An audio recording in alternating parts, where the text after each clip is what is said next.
प्रदेश में MP board के छात्र हैं। 12वीं कक्षा का वार्षिक परीक्षा का पेपर यहाँ पर आपको दिखाएंगे। तो 12वीं वाले जो छात्र छात्राएं हैं वो सभी इस पेपर में दिए हुए प्रश्नों को अच्छे से स्क्रीनशॉट ले लें या नोट कर लें या रफ में यहाँ पर उतार लें इसको सेम टू सेम वीडियो को रोक करके। और आपके जो वार्षिक एग्जाम है उसमें इस पेपर से ही क्वेश्चन बनाए जाएंगे। ये एमपी बोर्ड का ऑफिशियल है। तो यहाँ पर देख सकते हैं हायर सेकेंडरी परीक्षा 21-22 और 12वीं हिंदी 80 नंबर का आपका पेपर होगा और 20 नंबर का प्रोजेक्ट रहेगा। यहाँ पर समय आपको 3 घंटे मिलेंगे। तो वार्षिक परीक्षा के लिए यह स्पेशल प्रश्न पत्र है और यहाँ पर आपको पहला जो क्वेश्चन होता है वह विकल्प वाले रहते हैं। तो यहाँ पर विकल्प के 6 क्वेश्चन रहेंगे विकल्प के। तो यहाँ पर देखिए सही विकल्प चुनकर लिखना है यहाँ पर। और ये यहाँ पर दिए हुए हैं क्वेश्चन। भक्ति सेवक धर्म में स्पर्धा करती है। यहाँ पर राम कृष्ण हनुमान लक्ष्मी। फिर है चौके के गीले होने का भावार्थ क्या है। ठीक। फिर है सिल्वर बैंडिंग से अभिप्राय क्या है और 4 विकल्प हैं। स्वर्ण जयंती, हीरक जयंती, रजत जयंती और कांस्य जयंती। फिर है विज्ञान के क्षेत्र में काम कर रही भारत की संस्थाएं कितनी हैं। 4 हैं, 3 हैं, 5 हैं, 7 हैं। फिर है विभव नुभावी विचारी संयोगत रस निष्पत्ति। यह परिभाषा किसने दिया है। आचार्य विश्वनाथ, आचार्य भरत मुनि, आचार्य भामाय और आचार्य मम्मट। फिर है टेढ़ी खीर मुहावरे का अर्थ बताना है। खीर खाना, मीठी खीर, सरलकार, कठिनकार। ठीक। यहाँ पर फिर आपके रिक्त स्थान जो रहेंगे, रिक्त स्थान देख लीजिए और यहाँ पर रिक्त स्थान की पूर्ति उचित शब्द में लिखकर करना है। तो यहाँ पर इसके उत्तर दिए हुए हैं, 2 दिए हैं, 1 सही है। यहाँ पर जैसे शिरीष का पेड़ अपना रस से खींचता है। कहाँ से खींचता है, वायुमंडल से कि ओजोन मंडल से। तो वायुमंडल से खींचता है। ठीक है ना। फिर है बगुलों के पंख के रचनाकार रिक्त स्थान है। तो 2 यहाँ पर दिए हुए हैं रचनाकार के नाम, इनमें से 1 राइट आंसर होगा। उत्तर आपको अगले वीडियो पर इसका मिलेगा। फिर अगला रिक्त स्थान है कोटिकरण को रिक्त स्थान भी कहते हैं, एनकोडिंग और आउटकोडिंग। ठीक। फिर है अलकनंदा की पाठशाला रिक्त स्थान से लगती है किससे, 10 बजे से 11 बजे से। ये पाठ के क्वेश्चन हैं। और फिर अगला रिक्त स्थान है अच्छे विद्यार्थी परिश्रमी होते हैं। यह रिक्त स्थान वाक्य है कौन सा, संयुक्त वाक्य है कि साधारण वाक्य है। फिर है गद्य पद्य मिश्रित काव्य क्या कहलाता है, तो चंपू कहलाएगा दोस्तों। फिर है आधुनिक काल के जनक किसको मानते हैं, भारतेंदु हरिश्चंद्र को या महावीर प्रसाद द्विवेदी को। तो इनमें से 2 में से 1 सही होगा। उसके बाद आपका जो रहता है सही जोड़ी देख लीजिए। सही जोड़ी यहाँ पर देखिए, सही जोड़ी का मिलान करना है। इधर दिया हुआ है 6 जोड़ी दिया हुआ है, इधर 6 से ज़्यादा 2 तो ज़्यादा दी हुई हैं। तो देखिए पहलवान की ढोलक, यहाँ पर हरिवंश राय बच्चन, अतीत के पाँव, हिंदी भाषा की लिपि, शब्दगुण और समाचार लेखन। और इधर आपके हैं ये, इसके उत्तर अगले वीडियो पर मिलेंगे। हालांकि आप इसके उत्तर ढूंढ लेंगे, जो नहीं मिलेंगे तो वीडियो बनाएंगे तो उसमें से आप कर लीजिएगा। फिर है निम्न प्रश्नों के उत्तर एक वाक्य में लिखने के लिए आता है। इसमें 7 नंबर आपको दिए जाएंगे, 7 क्वेश्चन आपको यहाँ पर उत्तर देंगे। पहला जो है राजभाषा से आप क्या समझते हैं। फिर है कविता का पहला उपकरण क्या है। फिर है यशोधरा बाबू ने मैट्रिक्स की परीक्षा किस स्कूल से पास की थी।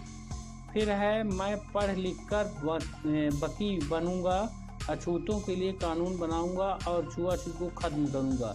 ये कथन किसका है। फिर है कविता पंख लगाकर कहाँ कहाँ उड़ सकती है। ठीक। फिर है अगला प्रश्न है कि राजा ने लुट्टन से क्या कहा था। फिर है महाकाव्य में किन किन रसों की प्रधानता रहती है। तो ये हो गए आपके यहाँ पर एक वाक्य में। फिर सत्य असत्य भी रहेगा आपके उसमें। तो सत्य असत्य की जो प्रश्न है यहाँ पर 6 रहेंगे। पहला है क्रिया की विशेषता बताने वाले शब्द क्रिया विशेषण कहलाते हैं। और फिर दूसरा क्वेश्चन है शब्द शक्ति 4 प्रकार की होती है। तीसरा है सिंधु घाटी सभ्यता में पत्थर और तांबे का प्रयोग होता है। फिर है लेखन का आशय आंतरिक हस्त कौशल होता है। ठीक। फिर है पाठ रुबाइयों व गजल में कवि ने स्वयं को देश पर न्यौछावर कर दिया। फिर है मेरी कल्पना का आदर्श समाज पाठ के लेखक बाबा साहब भीमराव अम्बेडकर हैं। ठीक, ये क्वेश्चन हो गए आपके 77। अब आपको दिखाएंगे क्वेश्चन 2 नंबर वाले। पहला, भक्तिन अपना वास्तविक नाम लोगों से क्यों छुपाती थी। इसके अथवा प्रश्न है, परचेजिंग पाव से क्या अभिप्राय है। फिर है प्रश्न नंबर 7, जिसमें बच्चे किस बात की आशा में नीड़ों से झांक रहे होंगे। अथवा में है, रचना के संदर्भ में अधर और बीज क्या हैं। फिर है 8वें नंबर का क्वेश्चन है, सवैया छंद की परिभाषा उदाहरण सहित लिखना है। फिर है, भ्रांतिमान अलंकार की परिभाषा उदाहरण सहित लिखना है अथवा में। फिर प्रश्न नंबर 9 आता है। प्रश्न नंबर 9 में देखिए, निम्नलिखित मुहावरों का अर्थ सहित वाक्य में प्रयोग करना है। जैसे अपना उल्लू सीधा करना, ठीक, अपना काम निकालना इसका हो जाएगा, इसको प्रयोग करना है। फिर है खा के छानना, ठीक, इसके अथवा में है, निम्नलिखित वाक्यों को शुद्ध कीजिए। पहला है, शोक है कि तुम घायल हो गए, ठीक है ना। फिर है दूसरा, घर में चाय केवल नाम मात्र को बची है, ठीक, यहाँ पर नाम मात्र की बची है, ठीक। फिर है यहाँ पर जो 10 नंबर का प्रश्न है, प्रश्न नंबर 10, कहानी व उपन्यास में 2 अंतर लिखना है। और अथवा में है, नाटक एवं एकांकी में 2 अंतर लिखना है। फिर प्रश्न नंबर 11 है, संचारी भाव किसे कहते हैं। 4 संचारी भावों के नाम लिखिए। फिर अथवा में है, व्यंजन शब्द शक्ति की परिभाषा उदाहरण सहित लिखिए। फिर है 12 नंबर प्रश्न है, जूझ कहानी के आधार पर बताना है कि लेखक की मां ने पाठशाला जाने में क्या सहायता की है। अथवा में है, मोहनजोदड़ो के घरों की कोई 2 विशेषताएं लिखना है, ठीक। ये आपके हो गए क्वेश्चन नंबर 12। क्वेश्चन नंबर 13 है, फीचर लेखन से क्या आशय है। अथवा में है, बिंब क्या है, कविता की बिंब का क्या अर्थ है। फिर है, भाव पल्लवन कर लिखिए। यहाँ पर मुल्क बदल जाए वतन तो वतन होता है। इसी के अथवा में है, उपसर्ग एवं प्रत्यय में अंतर लिखना है, दोनों के एक एक उदाहरण देना है। फिर अगला क्वेश्चन है, छायावाद की 2 प्रवृत्तियां लिखते हुए 2 छायावादी कवि के नाम लिखना है। अथवा में है इसके प्रश्न, प्रगतिवाद की 2 प्रवृत्तियां लिखते हुए 2 प्रगतिवादी कवि के नाम लिखना है। फिर अगला क्वेश्चन 16 नंबर में है, फणीश्वर नाथ रेणु अथवा हजारी प्रसाद द्विवेदी की निम्न बिंदुओं के आधार पर साहित्यगत विशेषताएं, यानी यहाँ पर इनका परिचय लिखना है। रचनाएं 2 लिखना है और इनकी भाषा शैली 3 नंबर का क्वेश्चन है। फिर प्रश्न नंबर 17 जो है, 17 है, कुमन नारायण अथवा रघुवीर सहाय की काव्यगत विशेषताएं लिखिए। कोई 2 रचना लिखिए और भाव पक्ष लिखिए। ये आपका क्वेश्चन नंबर 16 हो गया। इसके बाद 18 है, आधुनिक भारत इस शीर्षक पर एक अनुच्छेद लिखना है। और अथवा में इसके है, जनसंख्या समस्या इस शीर्षक पर डॉक्टर तथा नागरिक का संवाद लिखना है, ठीक, सरल है। फिर है क्वेश्चन नंबर 19, निम्नलिखित अपठित गद्यांश अपठित काव्यांश के प्रश्न का उत्तर 3 नंबर में मिलेगा। यहाँ पर इसको पढ़ना है, इससे उत्तर देना है। जो अनपढ़ है, जिसमें कोई आकृति नहीं है, ऐसे पत्थरों को आकृति प्रदान करना, उसमें कलात्मक संवेदना, ये पूरा आप देख सकते हैं। फिर इससे प्रश्न बनते हैं कि गद्यांश का क्या शीर्षक है। फिर निष्प्राण पत्थर को कैसे जीवित बनाया जा सकता है, व्यक्तित्व में विशेषता कब अर्थ होगी।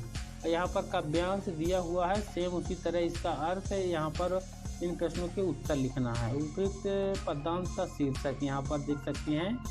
और क्वेश्चन नंबर है आपका 20 नंबर में हो जाएगा, निम्नलिखित पद्यांश की संदर्भ प्रसंग सहित व्याख्या करना है। ये पद्यांश यहाँ पर दिया हुआ है। जथा पंख बिनु खग आरती दीना, मणि बिनु फनी करिबर करहीना। इसको देख लीजिए पूरा, अथवा में भी यहाँ पर दिया हुआ है। फिर प्रश्न नंबर 21 है, निम्न गद्यांश की संदर्भ प्रसंग सहित व्याख्या लिखना है। मैं प्राय सोचती हूँ कि जब ऐसा बुलावा आ पहुँचेगा जिसमें ना धोती साफ करने का अवकाश रहेगा, ये अपने हिसाब से इसको पढ़ सकते हैं। फिर आपका प्रश्न नंबर 22 आता है। इसमें है, उत्तर पुस्तिका के पुनर्मूल्यांकन हेतु सचिव माध्यमिक शिक्षा मंडल भोपाल को एक आवेदन लिखना है, ठीक। फिर अथवा मैं अपने मित्र को हायर सेकेंडरी 12वीं की परीक्षा में प्रथम श्रेणी उत्तीर्ण होने पर बधाई पत्र लिखना, लेटर। फिर प्रश्न नंबर 23 आता है। प्रश्न नंबर 23 है, किसी एक विषय पर लगभग 200 शब्दों में निबंध लिखना है। पहला है कोरोना लक्षण और उपचार, दूसरा है स्वच्छ भारत अभियान, तीसरा है जीवन में कंप्यूटर की आवश्यकता, फिर है उत्तम विद्यार्थी उन्नत राष्ट्र, फिर है बालिका शिक्षा का महत्व। तो ये आपके कंप्लीट 23 क्वेश्चन दोस्तों हो गए हैं। इनके उत्तर आपको जल्द ही मिलेंगे मेरे चैनल पर, इसलिए चैनल को सब्सक्राइब जरूर करिएगा और वीडियो को लाइक करके शेयर करेंगे दोस्तों। तो इतनी मेहनत से वीडियो बनते हैं और ये क्वेश्चन जो है बड़े मुश्किल से बनाए जाते हैं और आपके एग्जाम में आते हैं, तो वीडियो को लाइक भी कर दीजिएगा। तो मिलते हैं अगले वीडियो पर, तब तक के लिए धन्यवाद।